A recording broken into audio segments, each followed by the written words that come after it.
Hello, I'm Joel Blackford with Beth Hassett Sabbath Fellowship. Our building is closed. You could call the number listed above there. We do the philosophy of eschatology, what you need to know, our reality, our existence, what's going on in the world. John Haller does the best job of just general news. So if you want to go to Fellowship Bible, um, John Haller really reports 4 hours a week, which I don't feel like doing. I'd rather give you the story behind the story. Try not to be disparate, but I do discuss prophecy, which is very interesting. And so today it's going to be about Obama. The verses of this week, we are in Sukkot, involve Gog. And Obama is my choice for Gog. And so you may disagree with me, but I'll give my information and we'll see what you think of it. And when would he rule if he is Gog? So I believe that the Gog War would be at the end of the 7 years. So we're many, many years away from it, but certain things will occur in the meantime, and he'll come back into power. Now, what prompted me is the verses read during Sukkot, but also that the Pre-Tribbers are out talking about the Gog theories.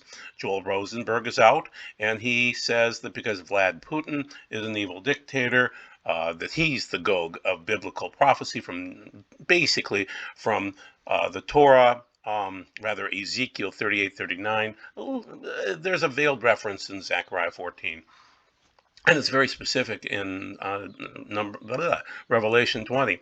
So anyway, I don't think that Magog is Russia. I don't think the term Rosh rather, in Hebrew, would be, and that's in the Hebrew in Ezekiel 38. But I'm claiming that yes, maybe Putin will be involved in nuking the world and things like that, but he's not Gog. He's not putting together those types of countries to come against Israel. And also, I think it's water wars at the end, not oil wars. But oil will play a part in it, obviously. Um, David Jeremiah agrees with him that it looks like it's going to be Russia coming down, and so he's going to cite all sorts of strange things that really have nothing to do with Turkey. And so Turkey is the place. So Obama is my choice. I'll give you my reasons for that. He's out stumping for key races, so I have noticed him lately. And it's Sukkot, so it's a good time for him to be out. Uh, Based on the Gog verses coming up here. Obama calls Democrats buzzkills who make people walk on eggshells. Well, it's worse than that. Um, if you're a Democrat right now, you have the wokesters that are just ruining your campaigns. So Obama is out there right now. He's saying that it isn't a dumpster fire, that he hasn't caused that. The main thing is, I think as we move forward, especially now after the end of Sukkot, which is basically starting tonight, we're in Hoshana Rabbah today, for me, on the sighted moon calendar, that Obama will be a factor going forward, and we'll see him move out into the forefront, not as the Antichrist, but as Gog. And Gog is ultimately buried. The Antichrist is burned, just like the false prophet. So it's different endings, different beginnings, too. So I see Obama together with Turkey's leader, Erdogan, and I see the readings from it. And so the readings of this week, this is according to 119 Ministries, but they're accurate, for Sukkot, it would be standard Leviticus and Deuteronomy, the citations of Sukkot, but then specifically, it's going to be Ezekiel 38:18 through 39:16, Zechariah 14:1 through 21, and I argue Revelation 20, which are the Gog verses, and the world war at the end. So Erdogan is eager to act on Putin's offer to make Turkey a gas hub. That would be a good reason for Gog to do what Gog does, which is invade Israel at the end. So where is Gog? Well, he's sitting back doing nothing right now, and that's typical for most of the players too. So what are we trying to do? We're trying to accomplish pulling together Bible with prophecy with news, and that includes modern prophets too. But we won't be covering a lot of that today. So there are many players in the end times, and God has chosen some of them, but some just want to be that player. Now, the Antichrist, we don't know who that person is, but keep in mind, again, he's an Ola offering at the end. He's burnt, okay? And he's called a therion in the Bible, which is an animal in the Greek. And an Ola is a Hebrew term for a holy burnt offering. I'm blanking on Holocaust. Holocaust is the Greek term for it, but yeah, Ola is the Hebrew term. Obviously, I should know that. The false prophet is, I believe, as Pope Francis. He will be eventually burned too. He's described as a therion, in Revelation 13. Gog, I'm arguing it's Barack Obama, but he is buried in Israel. And that is from Ezekiel 39:8, I want to say. Then also there are other players. There are going to be these horrible people that pop up during the fifth trumpet and the sixth trumpet of Revelation chapter 9. But there's also Putin, Erdogan, Biden. I believe the 10 leaders, the 10 kings, are 10 big tech horns. Satan, its fallen angels. I believe there will be some goat-like activities and chimeras and things like that popping up in the end times. So you're going to have a lot of people to hate. Okay? Now, once again, I believe that Obama is Messianic-like. He's not the Messiah, obviously, but he thinks he is. And a lot of people have compared him to the either Messiah or God. And one other odd reference that I want you to notice on the bottom here is that from Daniel Street, Dr. Daniel Street, Gog the Locust King. If you look at Amos 7:1 in the English text, you won't see much. In the Septuagint, you'll see it is Gog the Locust King. And so in the English, you would say, the sovereign Lord showed me this. I saw him making locusts, just as the crops planted late were beginning to sprout. So, but if you look at that differently, and the rabbis leave clues in the Septuagint, the LXX, and so it shows it as Gog the Locust King. Very interesting. There are some other odd references. So Obama has that tendency. He hates Israel. That's why I always claim this. Now, so this is Nisan. Back in 2015, he had a near-death experience. He died for about 15 minutes, came back to life, and he came out arguing with the rabbis and saying that he knew more about the Bible than they did, and he did. He said Obama is Gog from Magog. So he described the vision of Gog and Magog. It's going to be something that is called a very big war, and everybody, the whole world, will be involved in that war. Everybody, all the Goyim, all the Arabs, everyone will come against the nation of Israel and will fight in that war. The person who will start the war will be somebody named Gog. I am certain of who it is. Obama, President Obama. He will be the one who starts that war. It was very interesting to see this. And so, once again, he died, he saw heaven, and he came back. He gave a very Jewish story. Keep in mind, Obama hates Israel. Obama hates God. And so he plays this part well. And so the verses for this, again, Ezekiel 38:8-9, after many days have passed, you, Gog, I'm saying that's what we're indicating, will be mustered for service. So in many ways now, our Gog fellow, Obama, has not done anything for many years, but he'll be mustered for service. In later years, he will invade the land which has been brought back from the sword, gathered out of many peoples, the mountains of Israel. They have been lying in ruins for a long time, but now Israel has been extracted from the peoples, and all of them are living there securely. You will come up like a storm. You will be like a cloud covering the land, you and all your troops, and many other peoples with you. So the person who will start the war will be somebody named Gog. I'm certain of who it is, Obama, Nisan. So Obama has tried to set off Gog Magog for years, and the Jews watch for this. Another person that cites that Obama is involved in the end times, she didn't say Gog. Excuse me, I'm recovering from a cough.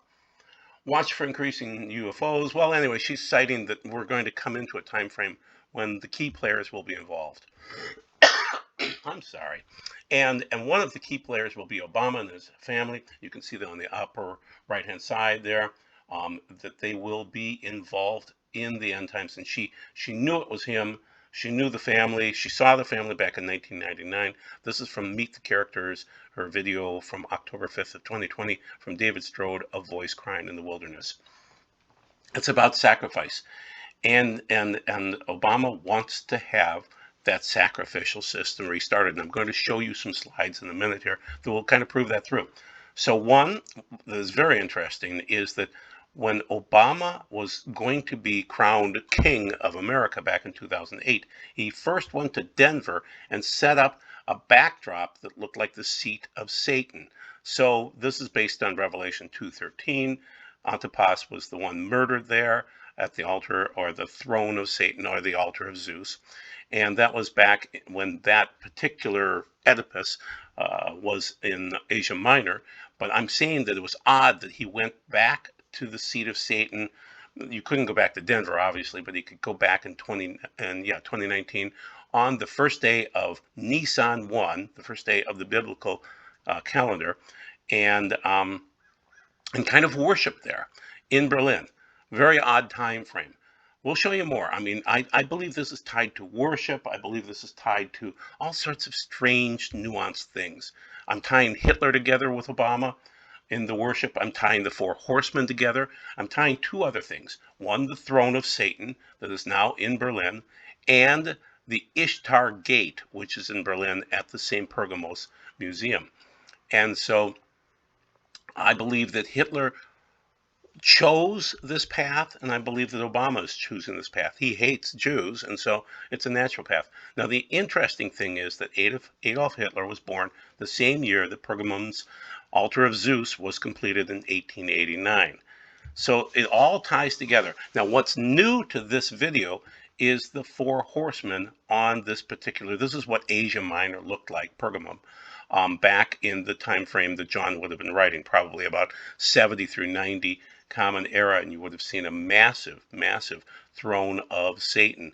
And so the verses again from Revelation 2:13 are, I have the knowledge of where you make your residence, where the throne of Hasatan is, and you hold fast to God of me, and did not make a denial of my Messiah's faith, even in the days of Antipas, my Ed, which would be a witness, and he's a faithful witness, who died at a Kiddush al Hashem, killed among you as a martyr, where Hashem makes his ma'on, his residence, or Hasatan makes his residence, ma'on. So bottom line is, this is the Pergamum Museum. Slides from there, I'll show you a couple more slides. And Antipas was murdered there. They're the four horsemen. Now, when you look carefully at that, that's the Quadriga. And you've got the human sacrifice bull going on with the same thing at Pergamum. And the Germans are glorifying this in their museum. And they've also been the site of 3 world wars. So the 4 horses and 4 pairs of them. And then you've also got, I'll show you a slide in a second here, the Brandenburg Gate.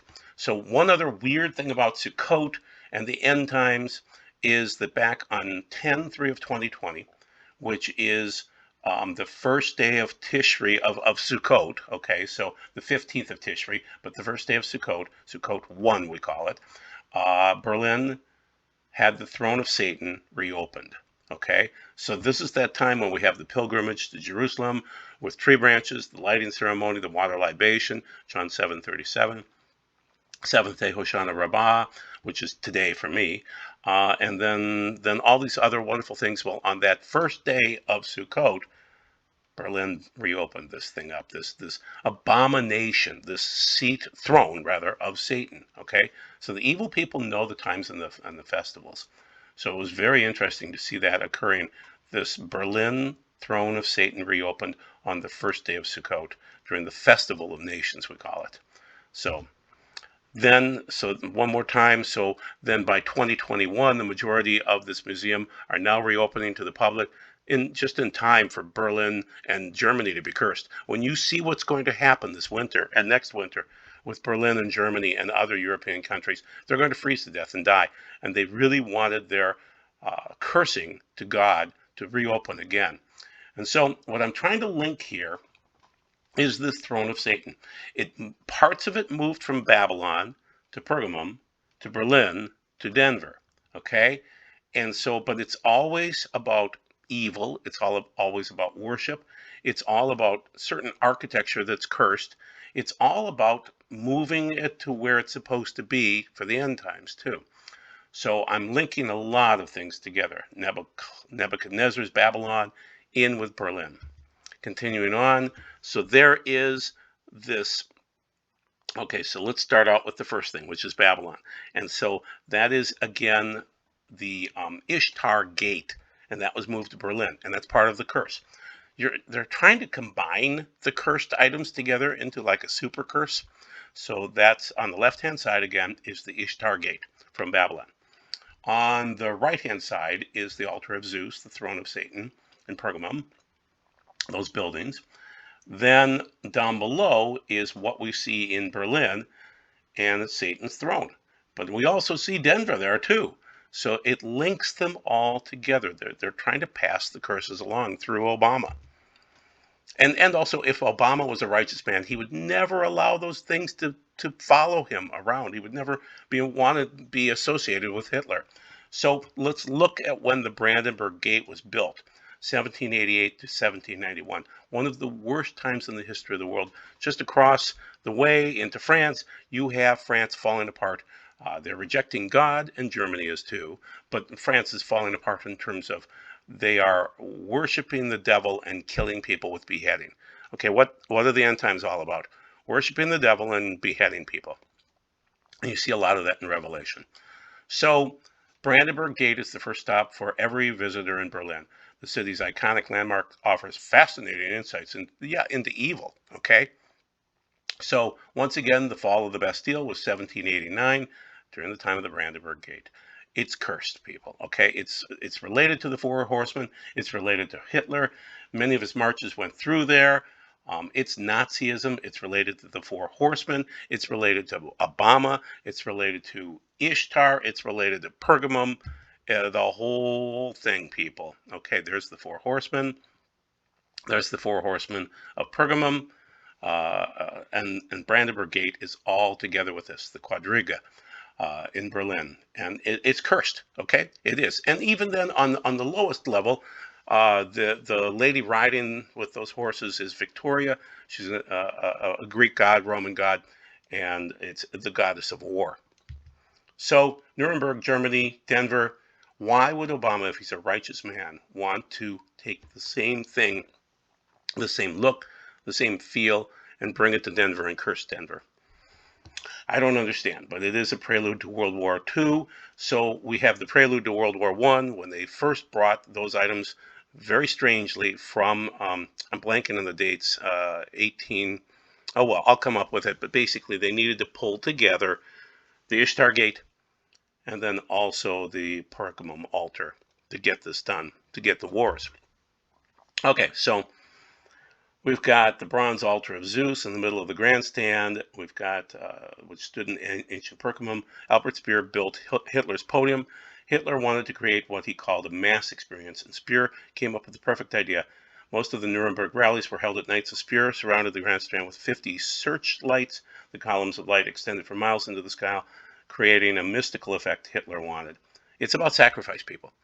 And the Jews were sacrificed, but also all those wonderful people from World War II that were brought into this. I don't know why Obama would want to glorify Hitler and the deaths and things like that. He's not glorifying peace. He's glorifying ritual sacrifice. Once again, Denver, the connection between Berlin and Denver, and that was August 28th of 2008. Why would you choose something that reminds you of human sacrifice? The oven's on the upper left-hand side there, from Berlin. Why would you want that connection? That is a final solution, but it's not a good final solution.